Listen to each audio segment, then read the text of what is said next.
government is likely to continue the $2 fare scheme for those aged 60 or above, but there will be adjustments. Tram fares are likely to rise with the support of many lawmakers.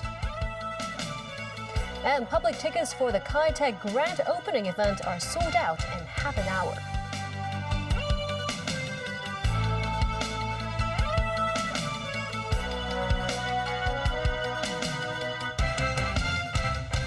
Good evening, and thank you for joining us. The government is reviewing the public transport fare concession scheme for the elderly. It's understood authorities are inclined to continue the $2 fare scheme for those aged 60 or above, but with limits on the number of discounted trips. For rides that cost more than $10, the concessionary fares will be calculated based on an 80% discount. The new framework is expected to save hundreds of millions of dollars in public expenditure annually. The $2 concessionary fare scheme has been in place for nearly 3 years. Now some changes may be on the way. It's understood the revised framework will be unveiled in the budget next week. What's reportedly not changed, the eligibility. That means seniors aged 60 or above can still enjoy the public transport discount. But the government is inclined to impose a limit of 240 trips per month, or an average of 8 rides a day. For journeys that cost $10 or less, the discounted fares will remain the same at $2. Rides that cost $10 or more will see an 80% discount. For instance, holders of Joyu cars aged between 60 and 64 will pay $2.20 for an MTR ride from Kowloon to Shengshui. The government can save 20 cents in subsidies. For longer distance bus rides from Tin Hau to Yuen Long, the government can save $3.40 in subsidies per person per trip. Currently, the concessionary fare scheme said the public coffers back some $6 billion a year. Reportedly, the new framework can save several $100 million a year and affect less than 1% of senior passengers. Octopus Hong Kong said it will take a few months to update the system to complement the new scheme. This woman said it's good to have some limits on the subsidies. This man said the revamp doesn't help much, and he hopes the government can cut expenditure on other costlier projects, such as some bridges. It's understood that the government will study the possibility to have franchise bus operators charge commuters section fares to address the problem of some taking short rides on longer haul buses, which can put government subsidies to waste. Hong Kong Tramways propose a fare hike for adults to $3.30. Many lawmakers on LegCo's transport panel support the move. Some raise concerns about the future development of this mode of public transport. This fare increase aims at ensuring the financial viability of Hong Kong Tramways for the coming few years. Actually, we have to fight hard on the different our different business. We have around 15 to 20% of visitors and tourists riding our trams on a daily basis. Extract the value and get more value from these tourists and these visitors. And this is the reason why we want to try to develop new products. Under the proposed measure, adult fares will rise by 10% from $3 to $3.30. Fares for children aged 3 to 12 will increase to $1.60. Prices would rise to $1.50 for passengers aged 65 or above. The 8,500 tickets for next month's opening ceremony for the Kai-Tak Sports Park sold out online within half an hour. Some elderly residents criticized the arrangements as they were unable to purchase the tickets in person. Timothy Lee tells us more. With only 8,500 out of the 30,000 tickets for the Kai-Tak Sports Park opening ceremony available to the public, tens of thousands of eager residents rushed online at 10 this morning, hoping for a chance to reserve a spot at the venue. This, as both the sales website and app indicated, more than 70,000 people were queuing for tickets at the start of the purchasing time. Those intending to buy tickets had to wait as long as 2 hours. At its peak, almost 150,000 people queued for the tickets. Upon entering the ticketing platform, the system indicated that only a small number of tickets remain available. But even these initially empty seats were displayed as unavailable after being selected for purchase. Meanwhile, many elderly residents who are less tech-savvy said they preferred to buy the tickets in person in booths, only to be met with a less than welcome surprise. This man said he started queuing in the early morning, saying that he was only notified later that the tickets must be bought online. He noted that it was already too late by that point. While this man criticized authorities for spending millions of dollars on organizing test events when many ordinary people could not even buy tickets to the opening ceremony. Responding to concerns about publicly available tickets making up less than 30% of all tickets, Secretary for Culture, Sports and Tourism, Rosanna Law, said the numbers are not small, as the figure equals to 3/4 of the seating capacity at the Hong Kong Coliseum. She said residents who did not manage to buy a ticket can enjoy the recorded program after the event. Timothy Lee, TVB News. 5 subsidiaries of construction company Paul Y Engineering Group received court approval for the appointment of professional liquidators. The government said market rumors and media reports have been circulating for some time about the financial difficulties and layoffs at Paul Y, and the government has been closely monitoring the situation and making preparations. It said Paul Y subsidiaries were undertaking 13 government public works contracts. 12 of them involved joint ventures between Paul Y and other contractors. So whether Paul Y is liquidated or not, the other party to the joint venture must complete the remaining works. The Development Bureau said the other contractors should have the capacity to complete the works. The projects undertaken by Paul Y alone has also entered the final stretch of construction. In case Paul Y eventually winds up, the contractor taking over the project will try to allow existing subcontractors and workers to continue working on the project. Media reports said that Peter Wilson, the son of Hong Kong's former colonial governor David Wilson, has been appointed the British ambassador to China. He will succeed Caroline Wilson in the next few months. Britain's Foreign Office declined to comment. Peter Wilson speaks Mandarin and lived in Hong Kong with his father between 1987 and 1992. He previously worked at the British Embassy in Beijing as a political counselor from 2007 to 2010, and as a more junior diplomat from 1995 to 1998. Peter Wilson also served as the British ambassador to the Netherlands and Brazil. Foreign Minister Wang Yi is attending the Group of 20 meeting in South Africa. He said dialogue is better than confrontation when talking about the crisis in Ukraine. Danny Zhou reports. Top G20 diplomats attended the 2-day gathering in Johannesburg under the shadow of trade tensions and geopolitical rifts. South Africa is holding the rotating presidency of G20 this year, the first time for an African country. In his opening speech, South African President Cyril Ramaphosa sounded the alarm about the group's deepening divisions and called for cooperation. He emphasized multilateralism and international law are key to solving world crises.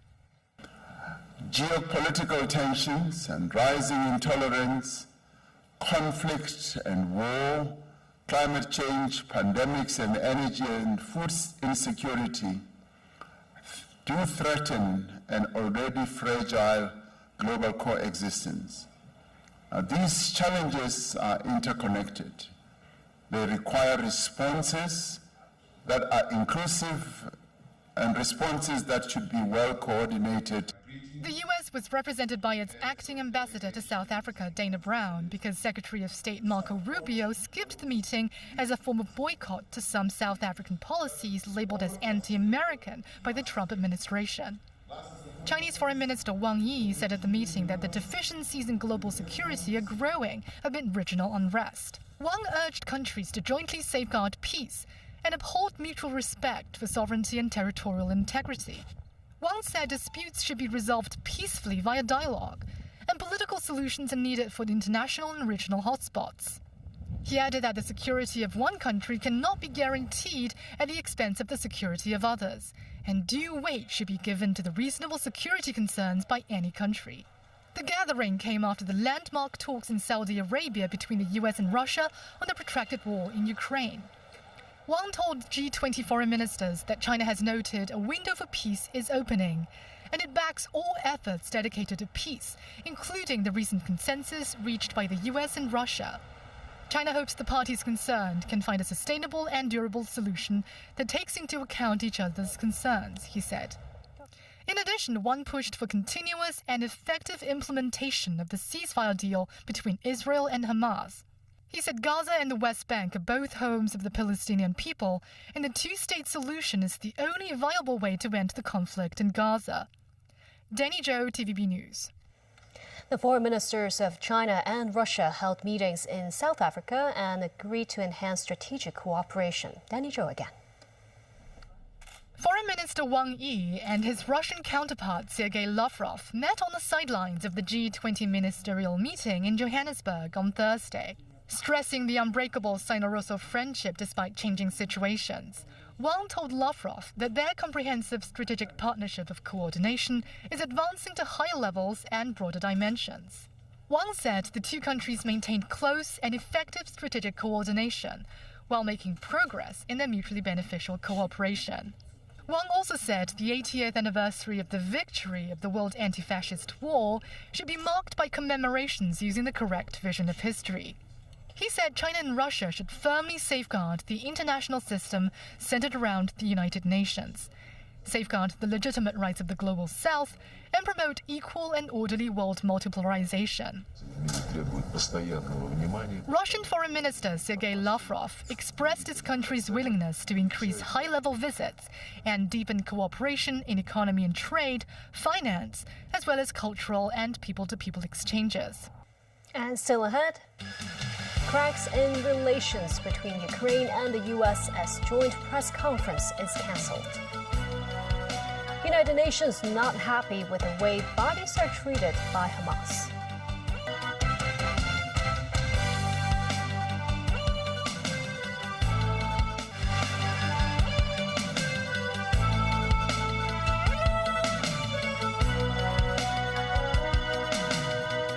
Welcome back. Ukraine's Air Force say it downed over 150 drones launched by Russia in an overnight attack. Moves to end the war have stalled despite a diplomatic push by the U.S. Their envoy to Ukraine met with President Zelensky, but details of the conversations are sketchy after a briefing was cancelled. David Garrett reports. President Trump says his main goal is to bring the Ukraine war to an end, but the fighting is far from over. Ukrainian air defences intercept a drone above the skies of Kiev, one of more than 150 said to have been sent by Russia. Mobile phone footage shows the sky lighting up. Explosions are heard. Volodymyr Zelensky welcoming Keith Kellogg, but we did not immediately hear details. Trump's envoy to Ukraine and the president cancelled a scheduled news conference following these talks. It was called off at the request of the American side. Journalists gathered but had to make do with these meet and greet shots. Zelensky did speak to Ukrainians in his nightly address. Zelensky says he told Kellogg that Ukraine needs strong agreements with the United States. Zelensky continues, "We discussed the front line, the necessity of a reliable and clear system of security guarantees, one that ensures this war will never return." It is now tense between Kiev and Washington. President Trump is obviously very frustrated right now with President Zelensky. The fact that he hasn't come to the table, that he hasn't been willing to take this opportunity that we have offered. I think he eventually will get to that point, and I hope so very quickly. White House National Security Advisor Mike Waltz was in Saudi Arabia for face-to-face talks with Russian Foreign Minister Sergei Lavrov this week. Zelensky was not in Riyadh. Trump said the Ukrainian leader would be involved, but that was before Trump and Zelensky traded personal attacks. His frustration with President Zelensky is that you've heard is multifold. One, there needs to be a deep appreciation for what the American people, what the American taxpayer, what President Trump did in his first term, and what we've done since. So some of the rhetoric coming out of Kyiv, frankly, and insults to President Trump were unacceptable. After a busy week of diplomacy, reflection may be needed. Zelensky and his wife, Elena Zelenska, marked the deaths of 108 anti-Russian protesters killed in a police crackdown in February 2014. The country has been at war with Putin's Russia for 3 years. Zelensky says more than 46,000 soldiers have died. David Garrett, TVB News. The United Nations has denounced a cruel parading of Israeli hostages' bodies as they were released from Gaza on Thursday. Tracy Furness has more. Israelis gathered in Tel Aviv Square Thursday night following the release of the bodies of several hostages by Hamas. Over 70 hostages still remain in Gaza, around half thought to be dead. People in the square lit candles, and this man held a banner that read, "Until the last hostage." Today we received 4 bodies of 4 hostages who were kidnapped alive, who were supposed to be returned alive. Unfortunately, returned dead.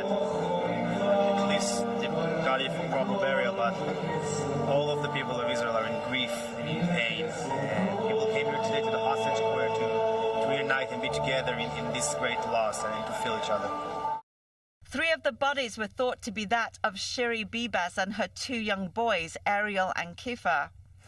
But in an overnight announcement, the army said Israel's National Institute of Forensic Medicine had identified the boys, but the final set of remains did not belong to their mother.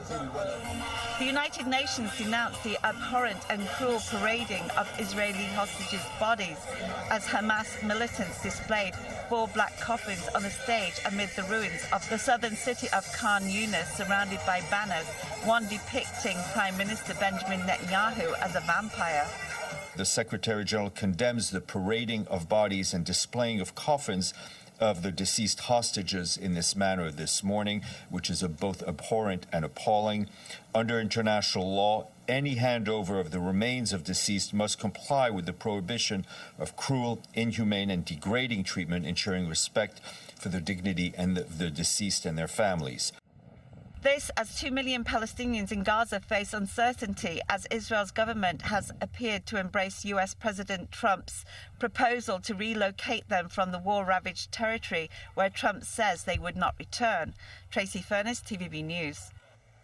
Back locally, 80 people received the Good Citizen Award for 2024. The awardees are aged between 17 and 80. Among them were 3 mainland students surnamed Wang, He, and Wen. The trio were visiting Hong Kong in January last year when they spotted someone calling for help in waters near the Golden Mohinia Square. They swiftly threw a lifebuoy to the person in danger and called the police before seeking help from pedestrians. 2 other recipients, a security guard and a property officer, tailed the person after suspecting them of sexually harassing 2 others before alerting the police. And that's the news. Happy weekend.